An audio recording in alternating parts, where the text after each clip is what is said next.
Welcome to @Cronkite News, your social sharing connection where you choose the news. Facebook likes and shares, tweets, retweets, and favorites. YouTube views and subscriptions. We're watching you watch us. From our digital home at cronkitenews.azpbs.org to your television, web browser, or mobile device. Let's get a refresh on the top Arizona news of the week. Mexican President Enrique Peña Nieto says he's ordering officials to accelerate the extradition of drug lord Joaquin El Chapo Guzman to the United States. It's the latest turn in a saga that's playing out a lot like entertainment. Cronkite News reporter Mauricio Casillas compares what's in your Netflix queue to reality. News that actor Sean Penn met with El Chapo while the drug lord was on the run could be the plot for a growing number of hit TV shows about narcos airing now. While fans binge watch, critics say the shows glamorize drug lords and downplay the real-life consequences. Popular shows La Reina del Sur, or Queen of the South, El Señor de los Cielos, or Lord of the Skies, The Man Who Sparked the Drug War, and the Netflix series Narcos, Pablo Escobar, depict the flashy and violent lifestyles of cartel leaders. But critics say it's only part of the story. People have been dying, killed as a result of the drug-related violence. Anthropologist Maria Cruz Torres does research in the Mexican state Sinaloa, the birthplace of Mexico's cartels and location where El Chapo was recaptured. People say, well, we're tired of all these killings. I mean, you took a lot of the women, they would say, you know, we're tired. Among the victims, two of Torres' research associates. Her husband, another ASU professor, has also witnessed the bloodshed while conducting research in Mexico. I've seen outside of Mazatlan heads on pikes. How many Americans have seen heads on pikes? None. But even so, fans cannot seem to get enough of shows like Narcos. 23-year-old Ivan Mendoza binge-watched the first season. As everybody knows, drug cartels are bad, but in this case, they're trying to show you a different point of view of that, so that's why I got hooked. Shows about narco culture like the ones produced by Telemundo have been extremely successful. Over 3 million people tuned in to watch the season 3 premiere of El Señor de los Cielos last April, making it the highest watched show here in Phoenix, regardless of language, for people ages 18 through 49. It became one of the most popular telenovelas here in the United States, but also glorifies the activity, the narco activity and the narcos, you know. So it is a contradiction. Now, contradiction or not, these stories sell. Actor Armie Hammer just bought the rights to the life story of La Barbie, a Texas-born, blue-eyed, blonde-haired drug trafficker. In the broadcast center, I'm Mauricio Casillas, Cronkite News. Desert Vista high school students involved in a racist photo are still out of class today, awaiting their punishment. Reporter Julia Thatcher was there when community members gathered outside of the school to protest the actions of those involved. Protests brought out people from different ages, races, and with differences of opinions. Many members of the crowd asked for the expulsion of the 6 girls and resignation from the principal. One of the 6 girls who was a part of the photo showed up to the rally to apologize. That I know people have been offended from what I did, and I've come here to say that I am incredibly, incredibly sorry. I have love for everyone in my heart. I am not a racist, and I'm asking everyone for forgiveness to me.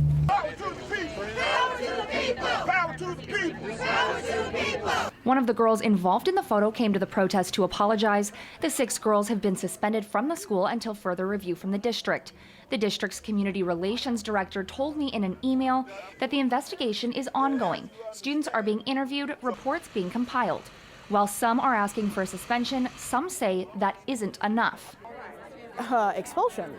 All 6. Expulsion is what I want to see from this district. That's it. They do not belong in an area where hate has apparently grown.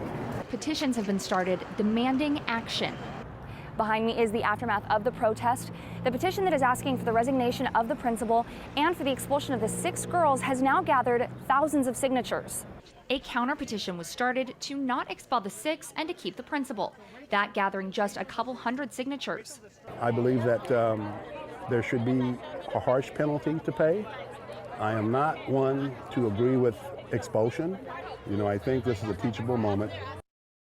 The district says they don't know when a decision will be made regarding a punishment. However, when it is, they will be unable to share it because they don't discuss specific details with the public.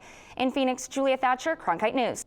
Do food safety labels confuse you? Some consumers are saying food labels like best if used by or enjoy by leave vague ideas as to whether or not their food could make them sick.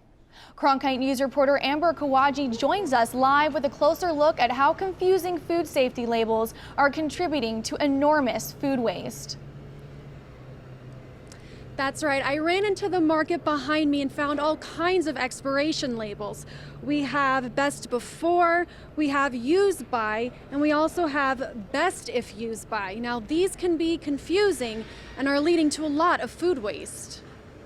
Best if used by, that's pretty clear. I think that although best if, I'm not sure what that means either, because does that mean you can eat it after, but it's just not the best? I don't know. I'm not sure.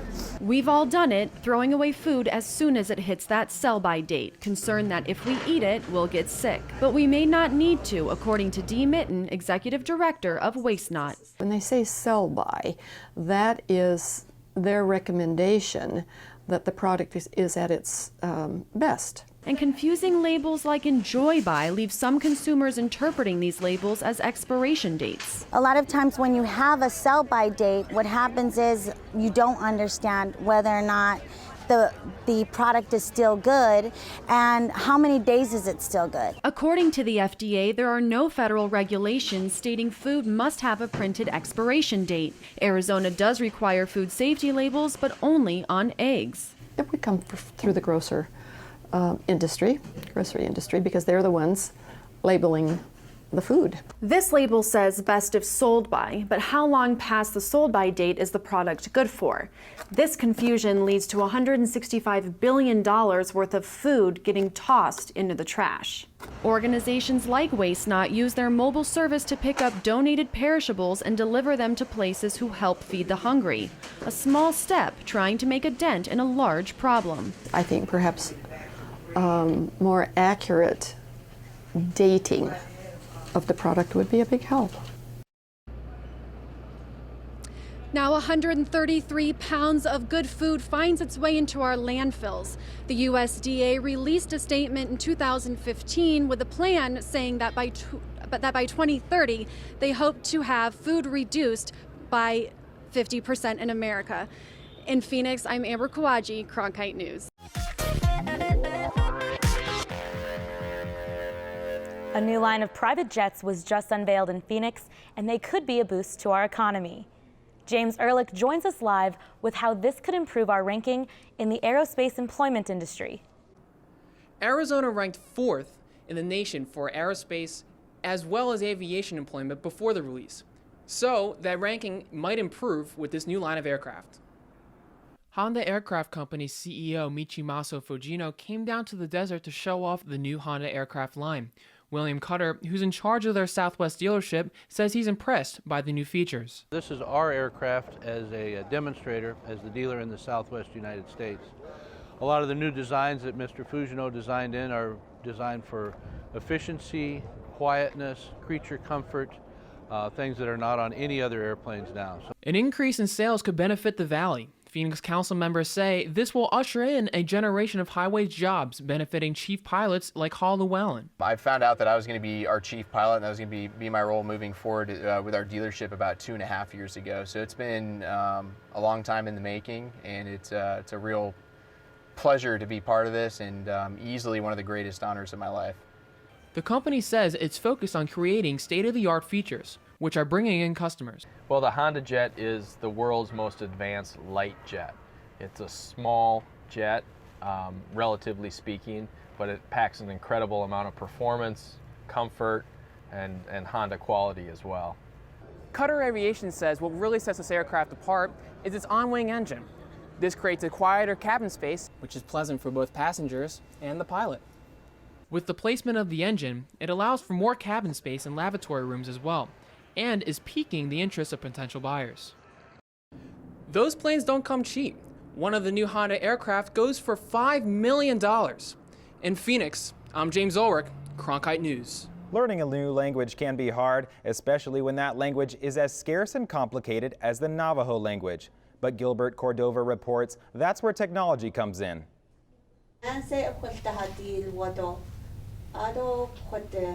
Dr. Arista LaRusso has been teaching Navajo at the University of Arizona for the past 6 years. Navajo is an ancient language, but it's being taught in new ways.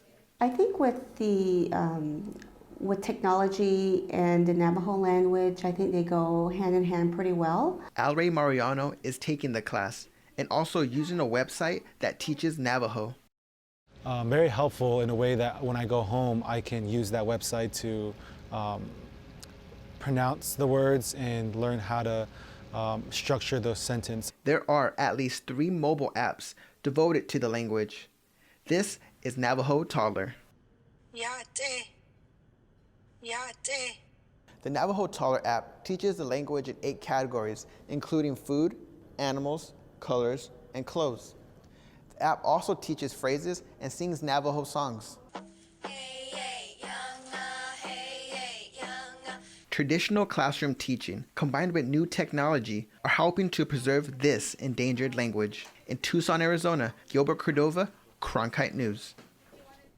While many other states saw declines in standardized test scores over the past 2 years, Arizona's student scores stayed level. That's according to a new report card from Education Week. Arizona climbed from 47th to 45th place nationally, but still got a grade of D+ on Education Week's report card. Millions along the East Coast are starting to make their way home after Winter Storm Jonas left its mark this weekend.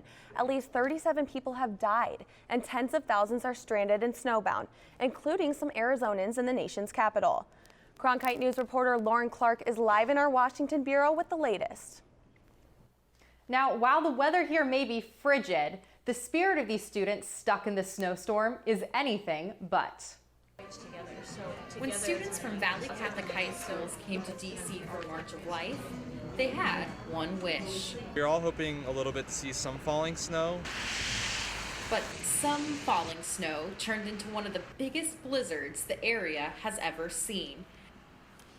Since arriving Friday, Storm Jonas has been responsible for dozens of deaths, and its aftermath has piled 20 to 30 inches of snow in Washington, making it next to impossible to get out of town. That's the case for these students and their chaperone, as the crew had their Sunday flight back to Phoenix canceled. There's piles of snow everywhere, as tall as us. Instead, the students hunkered down in the hotel with some interesting arrangements. Sharing 3 hotel rooms, and with 8 people, it's a lot. And dining options. One meal a day, we kind of go out and have a hot meal. Otherwise, we're eating cheese and crackers or cereal. Many are passing time working on schoolwork in the lobby. And of course, enjoying the occasional snow fight. I literally can't get out of this. Something they don't get to see back home in the desert. It's very cold. I've never worn so many layers. 5 pairs of pants. That's pretty crazy. But when they come home to Phoenix, they will come back with much more than wet snow clothes. Once or twice I've been up north in Arizona and see some snow on the ground, maybe a couple inches, but this has been something I'll never forget. Now, while only a few flights were able to escape the D.C. area today, a spokesman for the Washington Airport Authority told me that they will start tomorrow in earnest, and that's just in time for these students to finally head home. Reporting live in Washington, Lauren Clark, Cronkite News.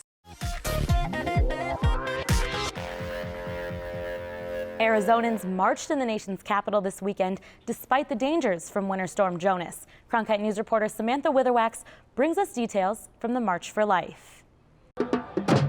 The near-record blizzard that hit Washington was still only a threat on Friday, but that didn't prevent thousands of people from turning out for the March for Life rally, including a number of Arizonans. I'm a little bit nervous. Everyone's talking about this blizzard, and I'm from Arizona. The snow eventually started coming down, but for pro-life activist Susan French, the cause was too important for the weather to matter. I turned from pro-choice to pro-life way back with my 3rd child, 5 months along. The baby died. I delivered. I saw the baby. I said, this is not a blob of tissue. This is a real baby. And I went literally overnight from pro-choice to pro-life. Many people believe that today's technology is the reason why the younger generations have been more involved than ever before. I think there's going to be a tide of change with the young people that are becoming involved. John Jakubczyk has been coming to the march for 30 years, but he says that he's also seen a wave of a younger generation joining in. The thing about the pro-life movement is we're getting stronger, we're getting younger, and it's very exciting. Even students from St. Mary's High School traveled across the country to stand up for what they believed in. I really believe that this is the pro-life generation, and young people believe in supporting women and supporting life, and it's time to do this. We're ready. It's important for us to be here because we have to show that we actually care about everyone's life, and that we need to be the voice for everybody. This year marked the 42nd annual March for Life protest and the 43rd anniversary of the Supreme Court's Roe v. Wade ruling that recognized a woman's right to an abortion. In Washington, I'm Sammy Witherwax, Cronkite News. Frequent travelers may have felt their wallets just get a little more plump. Thanks to plummeting oil prices, our reporter Z Zhang found out what might be good for Arizona drivers may not be so good for the economy elsewhere. If you've been on the roads lately, you've definitely noticed this. Thanks to the significant plunge in oil prices globally, Arizonans are driving farther than ever. I'm actually reevaluating flying versus driving. It's now way more economical for me to drive like San Diego or Vegas for business. But just why has oil been so cheap? Professor Hoffman at Arizona State University says it all comes down to the simple economic theory of supply and demand. Due to fracking technologies, dramatically increase the supply of oil available in North America. States like Texas and North Dakota are likely to suffer a blow because oil is a major industry in those states. However, the ASU professor says for energy-consuming states like Arizona, it's a business booster. It makes it viable for people to commute longer distances into central Phoenix or into downtown Tucson. You can live on the outskirts, and hence those affordable lots on the outskirts could be developed. For those who are wondering the possibility of a quick rebound, Professor Hoffman says the oil prices will likely to stay low for a while. In Phoenix, Z Zheng, Cronkite News. State wildlife officials are worried that a recent pneumonia outbreak in desert bighorn sheep could cause a significant die-off in the population. The biggest concentration of these sheep is in the Black Mountains of northwest Arizona. Near the Arizona-Nevada border in this high desert area, we found this desert bighorn sheep clearly in pain.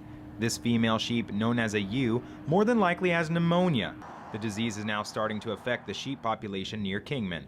Wildlife manager Justin Winter has jurisdiction in that area. December 1st was the official start of our desert bighorn sheep hunting season, and that first week of December is when we started getting reports from hunters of noticing sheep that were coughing. Coughing is the main symptom, and it's also the easiest one for wildlife officials to observe from a distance. Also, any kind of mucus discharge, running noses is another prominent symptom you can see. The pneumonia spreads in a number of different ways, but it spreads from region to region when animals use an animal crossing bridge like the one seen right behind me to get from one side of the highway to the other. You know, with those overpasses, it's very accessible for sheep to move from one area to the next, so it's very hard to contain it. Another thing making life harder for people like Justin, they can't treat the sheep. Even if we had a successful vaccine, how do we vaccinate animals in the wild? It's nearly impossible to provide a vaccination protocol. Meaning the population could see a significant die-off in the months to come. Mortality events due to pneumonia can cause anywhere from a 90 to a 50% loss in sheep numbers. For now, all the officials can do is wait and see what happens to the population when they survey again later this spring. Now, there is some hope. This is a different strain of pneumonia than wildlife officials have seen before. They hope that the sheep may have a better resistance against it. When you want to be more connected, friend us on Facebook, follow us on Twitter, watch us online.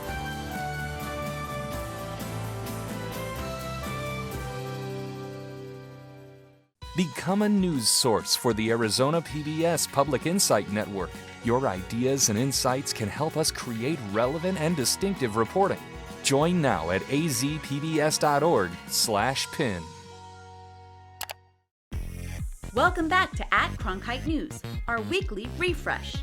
Now, here's our digital download from cronkitenews.azpbs.org. The top clicks on stories, photos, and infographics making news across Arizona.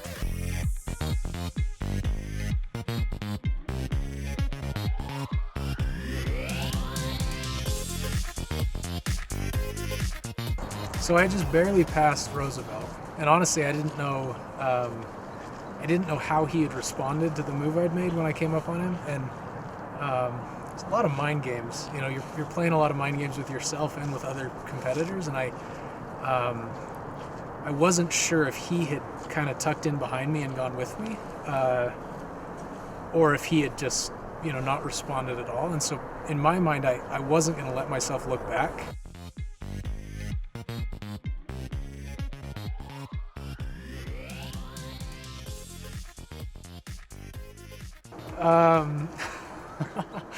So I'm a big fan of Nacho Libre. We watch it almost every night, me and my little girl. So yeah, so that's what that was in reference to. I try to read as much as I can, and I really love, you know, the work of Harper Lee, and my wife and I's our oldest little daughter. Her name is Harper.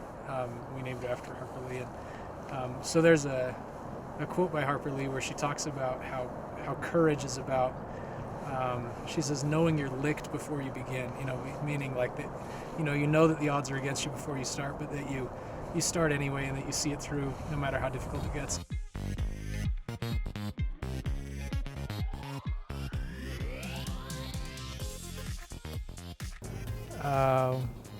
Bueno, eu vou começar em português, ok?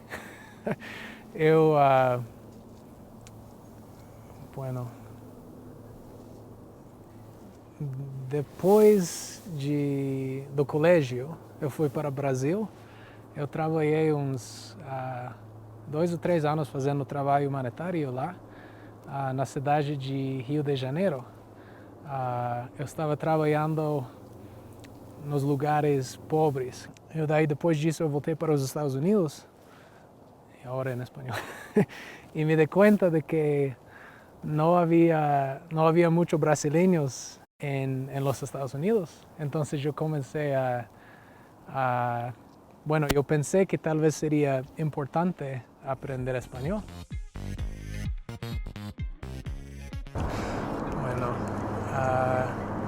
eso es mentira más o menos. Bueno, yo sé tocar, pero no tan bueno cuanto mis hermanos menores. Yo tengo 2 hermanitos y cuando yo estaba en el secundario, yo aprendí a tocar,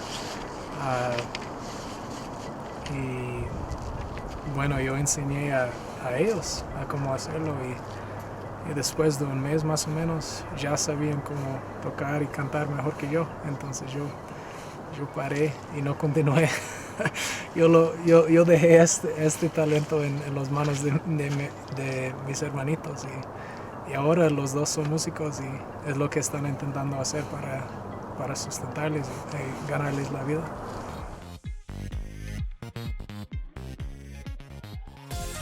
Now, here's an @Cronkite News pick of the week, a favorite from the Cronkite News staff. You might have seen this advertising, especially on social media. Teacup, micro, or even nano pigs. Customers pay anywhere from $300 to $5,000 for them. But there are complaints that pigs outgrow those promises. Come here, pork chop.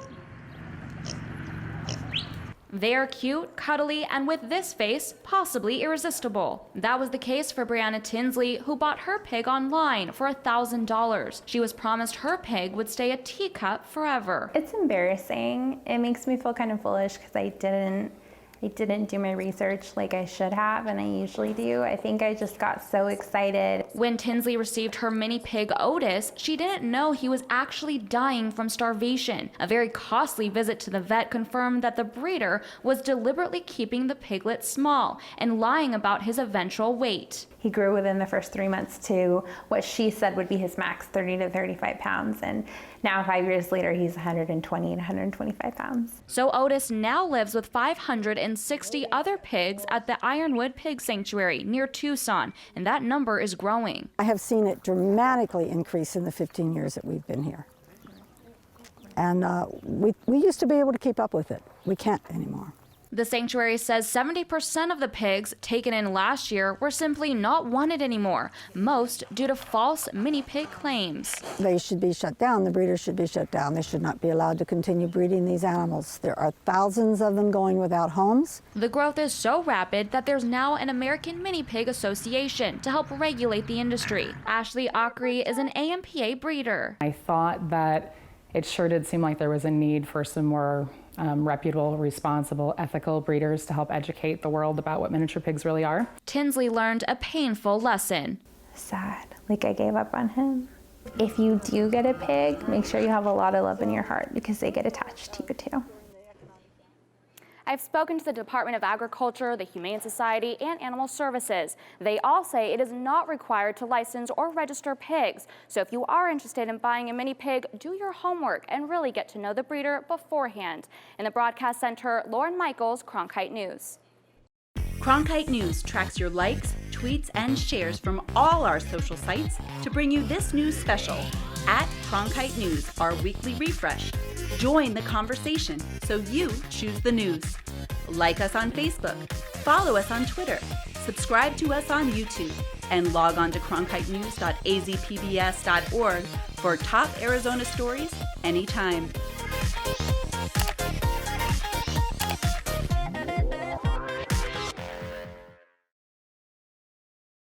8 is Arizona PBS, a service of Arizona State University.